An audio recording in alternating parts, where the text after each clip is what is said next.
সাহসী মুহূর্ত, নাটকীয় মোড় এবং ক্রিকেট প্রেমীদের চোখে জল। 2025 চ্যাম্পিয়ন্স ট্রফির ফাইনালে দুদিকে ছিল নন কাম কমান্ডো, নিউজিল্যান্ড বনাম ভারত। আজকের ভিডিওতে আমরা বিশ্লেষণ করব কিভাবে ভারত 6 বল বাকি থেকে 4 উইকেটে জিতে নেয় এবং কিভাবে ম্যাচের প্রতিটি ড্রামাটিক মুহূর্তের পেছনে ছিল ট্যাকটিক্যাল চিহ্ন।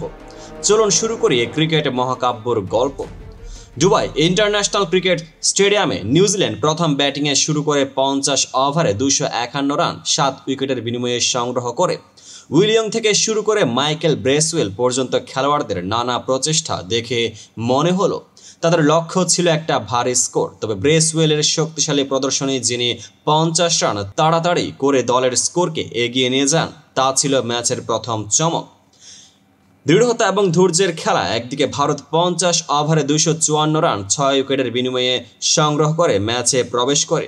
রোহিতের শুভমান এবং রাহুলের ভালো স্কোরের পাশাপাশি রাহুলের অসামান্য ইনিংস, যিনি 103.3 এর স্ট্রাইক রেট সহ 47 রান করে অবিচল থাকেন, এতেই ভারতের জয় প্রমাণ বহন করে। ম্যাচের মূল মোড় ছিল শেষ 10 ওভারের দিকে, যখন ভারতে দেখা গেল শাস্তিমতো পরিকল্পনা ও দুর্দান্ত ফিল্ডিং, যার ফলে নিউজিল্যান্ডের শক্তিশালী ব্যাটসম্যানদের দ্রুত রান সংগ্রহ বাঁধা আসে।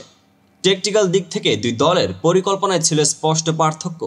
নিউজিল্যান্ডের ইনিংসে ব্যাটিংয়ের ধরন ছিল আক্রমণাত্মক, কিন্তু মাঝে মাঝে দুর্বিনিয়োগে দলের ব্যালেন্সে প্রশ্ন উঠেছিল। ডিএসআর ব্যবহারের মাধ্যমে কিছু অনিশ্চিত সিদ্ধান্ত হয়েছিল, যেমন টম ল্যাথামের উইকেট নিয়ে রিভিউস। অপরদিকে ভারতের ইনিংসে খেলোয়াড়দের মধ্যে টেম্পোরারি স্পন্দন এবং পরিকল্পনার সমন্বয় ছিল লক্ষণীয়।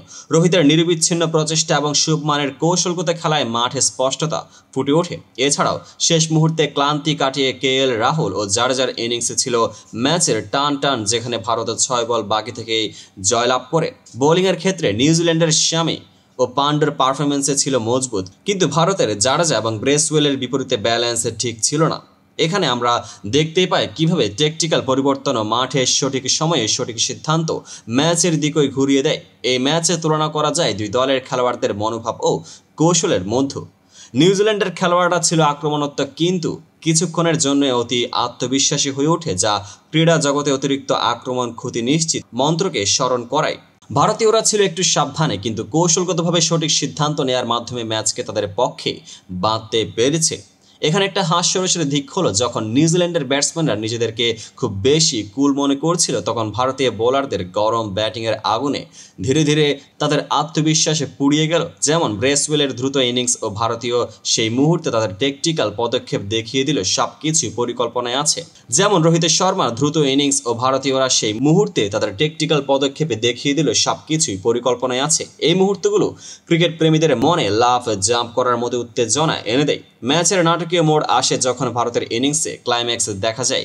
রোহিত শুভমানের ভালো শুরু, মধ্যম সময়ে কৌশলগত সিদ্ধান্তের সাথে ভারতের ছিল জয়ের সম্ভাবনা, কিন্তু ম্যাচের শেষ 10 ওভারে প্রতিপক্ষের চাপ ও ম্যাচের নাটকীয়তা চরম শিখরে পৌঁছায়। রাহুলের ডিজাইনড ইনিংস ছিল ম্যাচের হারানোর সময়ে ফিরতি মোড়। 34 বলে 47 রান করে যিনি সেই 6 বল বাকি থেকে জয় নিশ্চিত করে দেন, তা যেন ক্রিকেট ইতিহাসের সোনালী অধ্যায় হয়ে থাকলো। ম্যাচের প্রতিটি রিভিউ, প্রত্যেকটি ফিল্ডিং অ্যাকশনের পেছনের গল্প, সবই ছিল সেই নাটকীয় উত্তেজনার অংশ, যা শেষ মুহূর্তে ভারতকে জয়ের পথে ঠেলে দেয়। সবশেষে 2025 চ্যাম্পিয়ন্স ট্রফি ফাইনাল ক্রিকেট প্রেমীদের এক স্মরণীয় মুহূর্ত হয়ে থাকবে। নিউজিল্যান্ডের আক্রমণাত্মক ব্যাটিং ও ভারতের টেকটিক্যাল ফিল্ডিং, কৌশলগত বোলিং ও নির্ভরযোগ্য ইনিংসের সমন্বয়ে এই ম্যাচ এক অসাধারণ টুর্নামেন্ট ম্যাচে পরিণত হয়। এই ছিল সেই ভিডিও যেখানে খেলোয়াড়দের কৌশল, নাটকীয়তা, হাস্যরস ও অতুলনীয় টেকটিক্যাল বিশ্লেষণ আপনাদের সামনে তুলে ধরা হয়েছে। ক্রিকেটের এই যাত্রা আমাদের শিখিয়েছে মাঠে শুধু শারীরিক দক্ষতা নয়, মনোযোগী কৌশলও জয়ী হতে সহায়তা করে। আপনার যদি এই ভিডিওটি ভালো লেগে থাকে, শেয়ার ও সাবস্ক্রাইব করতে ভুলবেন না। পেজটিকে ফলো করুন। দেখা হবে পরবর্তী আপডেটেড ভিডিওতে।